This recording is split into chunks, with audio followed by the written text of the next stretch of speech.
shock poll tonight coming from Emerson College, highly trusted by the establishment media. The left-leaning poll taken Friday and Saturday, so after Trump's Fulton County booking and mugshot, and the results, Trump up 2 points over Biden for president in 2024. Trump at 46, Biden at 44. Amazing. Over the last few months, support for Trump has exploded. The middle, which decides elections in this country, knows a scam when they see one. And anyone who's read a history book knows the good guys don't try to imprison their political opponents with an election on the horizon. Add Biden's own bribery scandal and lack of cognitive function, Trump's lead will only grow from here.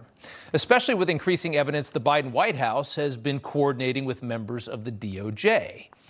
The DOJ team working to imprison Biden's 2024 opponent. The New York Post headline, Biden staffers met with special counsel Jack Smith's aides before Trump indictment.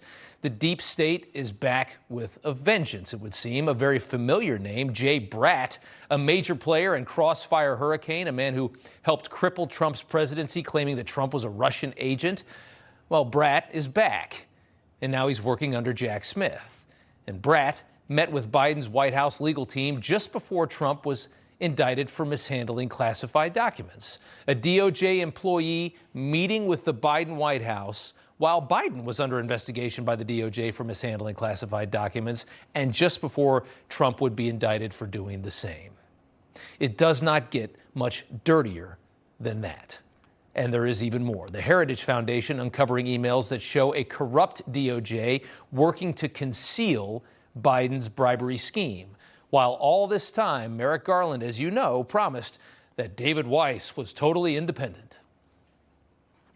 If it's in another district, he would have to bring the case in another district. But as I said, I have promised to ensure that he's able to carry out his investigation and that he be able to run it. And if he needs to bring it in another jurisdiction, he will have full authority to do that. Lies under oath. New emails uncovered by the Heritage Foundation and given to the Federalist show the Department of Justice had David Weiss on a very short leash while claiming that he had carte blanche. Weiss, of course, investigating Hunter Biden, looking at a mountain of evidence that led to Joe Biden and the biggest corruption scandal the country has ever seen with a president in office. Garland said Weiss could do whatever he needed to do. In reality, Weiss was consulting his overlords whenever even answering a question, an inquiry from Republicans. He'd have to run to the DOJ. Clearly loyal to the pro-Biden Department of Justice. From the Federalist, on multiple occasions, the DOJ intervened on behalf of Delaware U.S. Attorney David Weiss to respond to congressional inquiries related to the Hunter Biden investigation. So how independent could Weiss be when his overlords control the response to emails that he receives? That's how closely guarded this man was. Weiss is now the special counsel, which they actually tried to do with a straight face. He's a special counsel in name only, of course. Merrick Garland still has a shock collar on Weiss, and it seems Weiss is just fine with that. He never wanted to hurt the Biden regime, regardless of how much evidence of corruption he uncovered. And this guy has been looking at the laptop for 5 years. He did a fake investigation for 5 years and only brought slap on the wrist charges only to Hunter, only after being called out. Expect the same with Weiss as special counsel. The fix is completely in. There won't be a single leak and no update at all before the next election, as Democrats continue to lie with every breath that they have when asked about the leader of their party. Check it out. One day he's Sleepy Joe, the next day he's Corrupt Joe. I know people who are sleepy, I know people who are corrupt. I don't know anyone who is both. There's not a single shred of evidence that a single payment went to President Biden.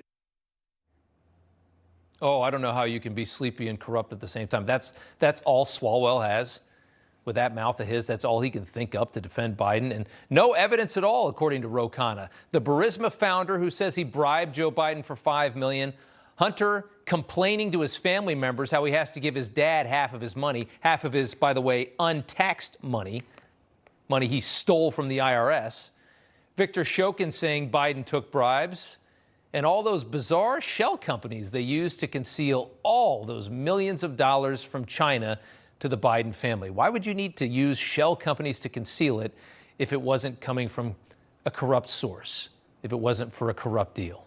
Why would you? I don't need shell companies. China wants to give me millions of dollars. Just put it in my Bank of America account. I'll give you the numbers.